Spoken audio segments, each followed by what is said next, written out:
Apologies for the slight mix-up there. We will be going straight to the conversation for the day, and it has to do with Kenya's Finance Ministry, which is said to be seeking suggestions from the public on new legislation to boost revenue and tackle other challenges. Now, the Finance Minister, John Mbadi, said after protesters forced the government to withdraw its financing law, President Ruto discarded the tax hikes worth more than 346 billion shillings. We're talking about $2.7 billion as of June after the protest that actually killed more than 50 people. Now, the move left the heavily indebted government with a bigger budget deficit for this financial year, mounting pending bills and a delay in funding for the International Monetary Fund. This morning, Solomon Kihanga, Senior Manager, KPMG East Africa, joins me to talk about this. Thank you so much, Mr. Solomon. Okay, thank you for having me. And all right, Mr. Kihanga, now Kenya's Finance Minister John Mbadi said we are barely managing, in quotes. Now, let's understand how dire the financial situation is for Kenya at this point and the challenge with revenue generation. Okay, thank you for that question, and maybe it will be useful for me to provide context to this. So from 2013, we had around 2 trillion in public debt, and over the 10 years, this has increased to around 10 trillion, which represents around 67% of the GDP, debt to GDP ratio. So with that, of course, comes increasing pressure to try and service those debts.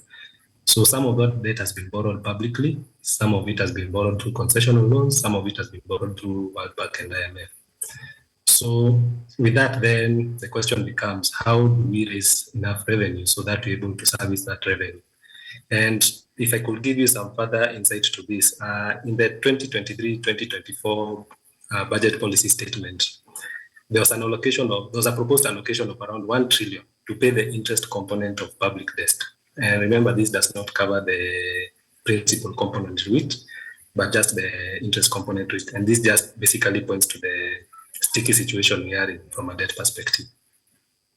Yeah, this would actually mean that the amount in financial obligations for the Kenyan government as we speak, and also the minister said that once the situation improves, the government will be considering the tax cuts again now in the medium term. Of course, the need is to ensure that it is able to finance its debts and be able to meet its expenditure. But then, would you advise any form of reintroduction of the finance bill or some sort of modification owing to the fact that while it was first proposed, we saw a monumental protest leading to the death of some citizens?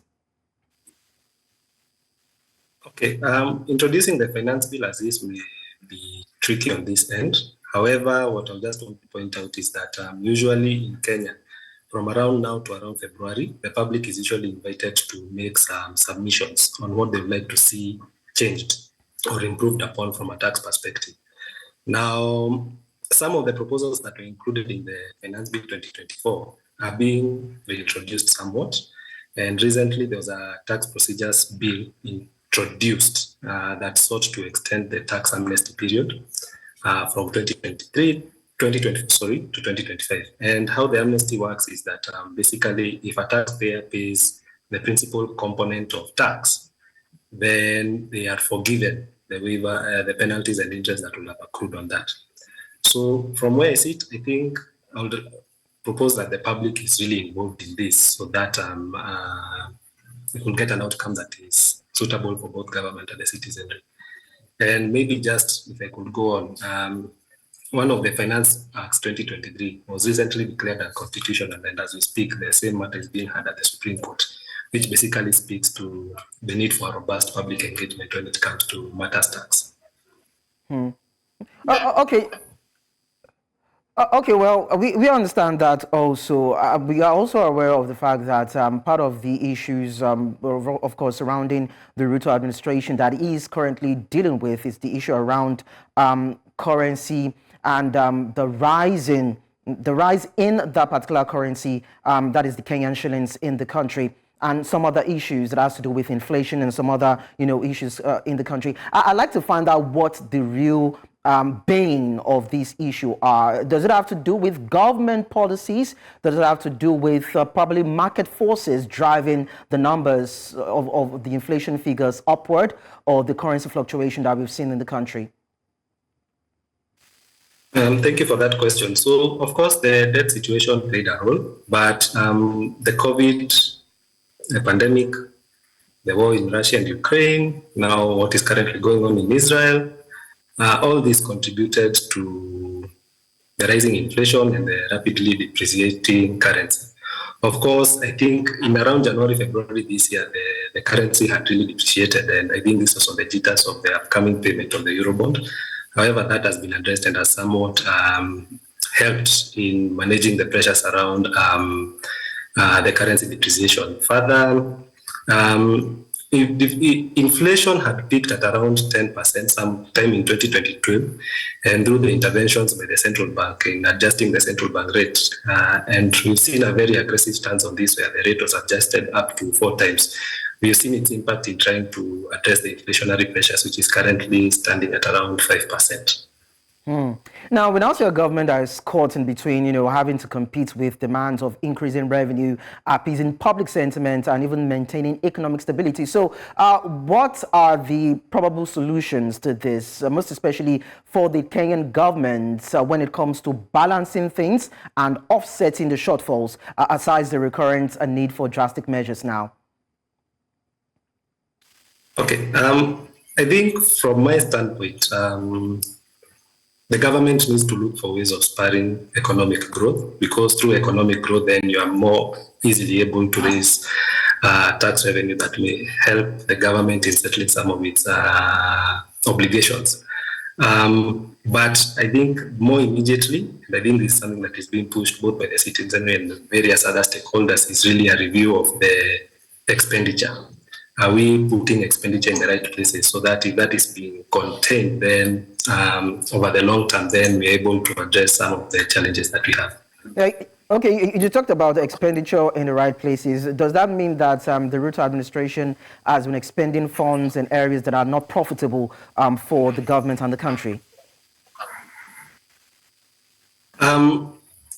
What I'll say is really not around where it is being spent. I think the issue really is around the accountability of it. If I'm raising tax revenues, then as a citizen, then the expectation is that you'll be able to show where that money has been put into use. I think one of the things you mentioned around when you were beginning the shows around huge pending bills. So government has been undertaking an exercise to just try and address that issue, but what I want to say is that once that money is put into the pockets of the people, then we should be able to see a turnaround to that. The other issue really will be around how the debt had been used. And one of the signature projects that had been there was what was called the standard gauge railway. So the objective was, of course, to make goods move faster from the port of Mombasa into other countries such as Uganda. Maybe the desired results from that have not yet to be seen, and that may have an impact on the situation we have. Okay, now, President Ruto had to jettison the tax hikes, as we've been able to establish, that would have raked in 346 billion shillings after the protests turned violent. Now, for the citizens who are directly and mostly affected by these reforms that the government has put out for a couple of months now, what has been their standpoint during the face-off with the Ruto administration? Because we see an administration that is willing to bring back the finance bill, but then we know the attendant effect. Okay, thank you for that question. So really, from a Kenyan point of view, the issue is around accountability. I do not think people have an issue paying the tax, but as we raise the revenues, then we have to be alive of the current situation we are in. So if I could speak to a few examples that we have stoked the tensions that were there, the time was some of the tax incentives that were being proposed was introducing on an eco levy on diapers, increasing excise duty to around 25% on cooking oil, and so on and so forth. So if I speak to these are things that really touch on the day-to-day life of a citizen. And when you talk about like the high borrowing costs, which ends up crowding out people from borrowing and investing in profitable ventures and so on and so forth, then it means I'm cash constrained and therefore I'm not able to spend. So if you think about that, then that would possibly explain why there was the anger that there was during the recent protests. Well, of course, the issue around our accountability, unemployment rate on the rise, debt management and corruption in the system was what actually removed the former president from power. And that goodwill gave the opportunity for William Ruto to come instead when he, of course, contested in that election, I think back then in August. Now, would it mean that this current administration has not really done well to speak and address the issues that have actually befell this particular country in these areas that I just highlighted? From my seat, I think the government has done quite a lot to try and explain the current situation we have from their point of view. I think there is one thing that they've really been intentional about is trying to explain the current fiscal situation we are in and the reasons as to why the various measures that are being taken are being taken.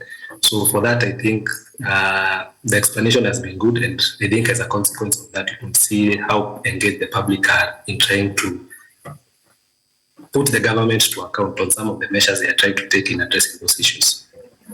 But even these measures, I must say, Solomon, are said to be harsh for business and for people. And of course, there's the speculation that it is even induced by the IMF and the World Bank that Kenya has been courting in order to secure funds, even though it's not been able to, secure the needed finance from these international institutions. But then when you look at, the reforms that have gone on, isn't it too overboard and overbearing for the people and business? Yes, I think the measures being proposed by IMF and some of the revenue-raising measures can be considered to be quite harsh. I think I mentioned previously some of the proposals that had been included in the Finance Bill 2024 that has recently been shot down. But I would say I would sympathize with the situation that the government is in right now, given the ballooning debt. So one way or the other, that debt has to be serviced. And some painful decisions really have to be made. However, at the same time, we need to be cognizant that in as much as these measures are being harsh on the government, we need to look for a way of coming up with measures that will help the general population at least get back to their feet. And once the population gets back to its feet, then those revenues that we seek to mobilize as government then will be mobilized, and hopefully in the long term we get back to normalcy. Well, we understand that these reforms are all hinged on the need to raise tax and create more tax streams in order to rake in money for the government. Of course, that would in some way impress the IMF to provide the funds that, of course, the country is needing. But then how might the fact that IMF is actually delaying on the funds that it should give to Kenya, how would that affect the country's ability to implement critical development projects and initiatives? For sure, the decision by IMF to delay the disbursements of the additional funds will, of course, have an impact. Remember, when IMF is lending the country, I think one of their primary objectives is to ensure best sustainability and trying to match expenditure to revenue. So if for a very long time we've been having a budget deficit where the revenues that we seek to raise often are lower than the expenditure that has been planned for. So with that in mind, then what that forces government to do is that if it was to invest in certain infrastructural projects that would have a greater social good to the wider economy, then what that means is that because there's delayed disbursements of funds from the IMF, then I need to put those projects on hold. And if I put those projects on hold, of course, over the time, that will have a ripple effect on the economy. Well, you just said that the Kenyan government is trying to balance expenditure with revenue, but then the minister has come out to say that this administration will not accept or undergo any sort of restructuring. So how would that balancing come into play? How would that not even affect the citizens adversely with policies and money that needs to be paid in debts? Okay, I think that was a situation personally want to wait and see how that would pan out. But as I mentioned, we are at 67% of debt to the GDP ratio. Of course, then restructuring would have to be one of the options on the table. But just looking at it in terms of the impact that restructuring would have, then it means that you are unable to access the market for additional borrowing. Recently, Moody downgraded us from a B3 to a CAA credit rating, and what that means is that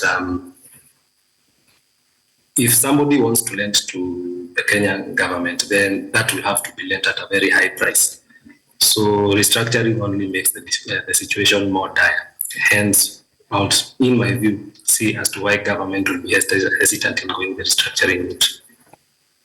Okay, so Solomon, let's just quickly look at alternatives. If the Kenyan government will not be at this point introducing the finance law, maybe later on, are there other alternatives whereby it can raise the finance it needs for its expenditure?